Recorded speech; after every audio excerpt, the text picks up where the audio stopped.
Episode 21, Series 4 of 1001 Stories of Greatness. The Exam Trap. The air outside the examination hall was thick with the scent of sharpened pencils and anxious sweat. It was the first day of exam season, and tension hung over the students waiting to enter. Lora and Nela stood by the doorframe. Lora, looking exhausted, turned to her friend. "Oh, I'm so tired from studying," Lora said. Nela nodded. "I stayed up all night studying."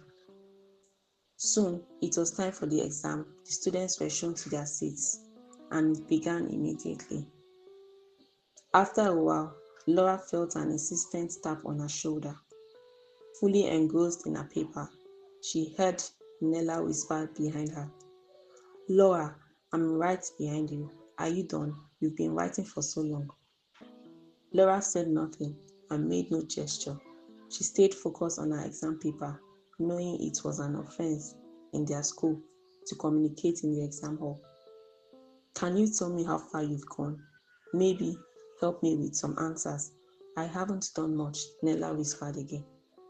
Still, Laura neither turned nor responded. Just then, an external examiner noticed whispers coming from their row. "Hello, can you stand up?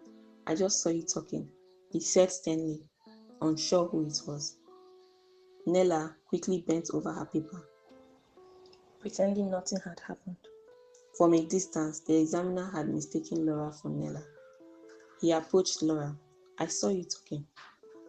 "No, I wasn't. I didn't even raise my head," Laura replied. "I just saw you, and you are still arguing. Leave the hall now." "I'll call you back shortly," he insisted. "I can't leave because I wasn't talking," Laura said firmly. The examiner reported her to the class head teacher, Mr. Paul, who had just entered. "I saw this student talking. She refused to stand and refused to leave," the examiner explained. Mr. Paul looked at Laura, still writing. "Is that correct?" She didn't respond immediately. "This student is difficult," the examiner added. But Mr. Paul said, "No, she isn't." He then tapped Laura gently. "Are you listening? He says you were speaking. Is that true?" "I wasn't, sir. I've been on my paper since the exam started," Laura replied. Nella, the way offender, stayed silent. "Let her finish the exam," Mr. Paul urged. "We can handle this later." The examiner reluctantly agreed. After the exam, Laura sat quietly, upset.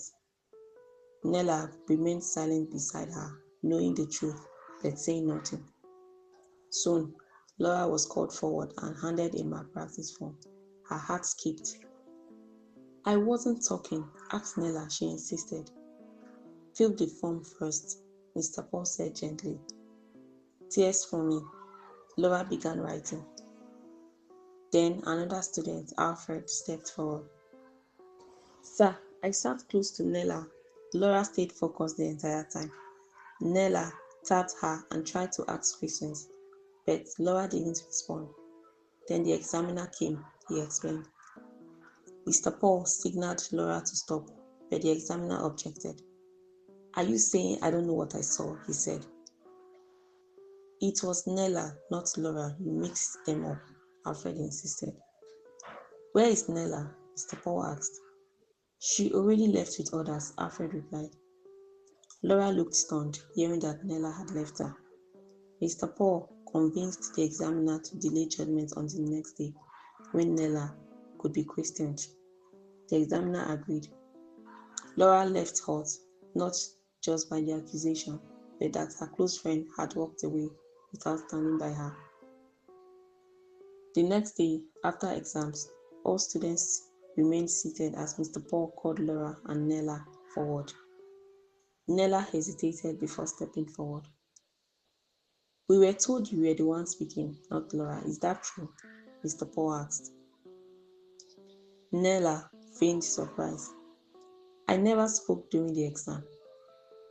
"But you saw Laura talking," he pressed. "I didn't see anyone. I was focused on my paper."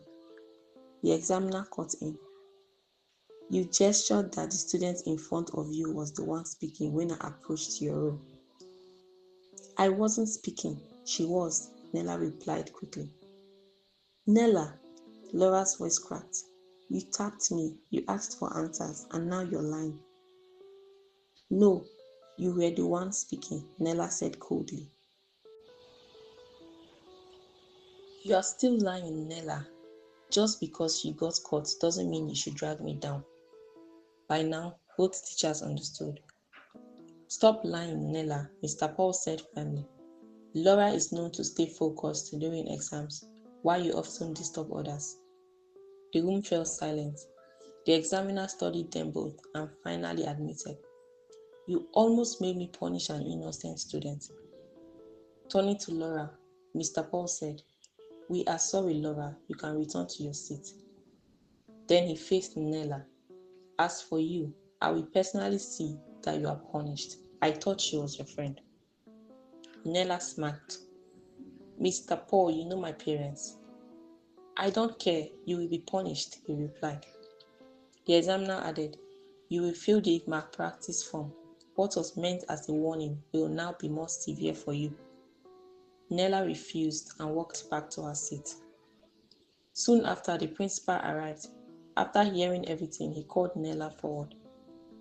Nela, your behavior is unacceptable.